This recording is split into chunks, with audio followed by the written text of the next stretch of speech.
దేవీ నవరాత్రులలో వేద మంత్ర పూజలలో స్వర్ణ కవచములు దాల్చిన కనక దుర్గాదేవి భవబంధాలను బాపే బాలా త్రిపుర సుందరి నిత్యానందము కూర్చే అన్నపూర్ణాదేవి లోక శాంతిని సంరక్షించే సుమంత్రమూర్తి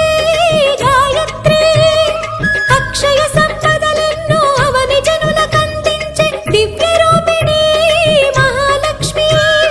విద్యా కవన గానము సగు వేదమయీ సరస్వతి ఆయురారోగ్యాలు భోగ భాగ్యములు ప్రసాదించు మహాదుర్గా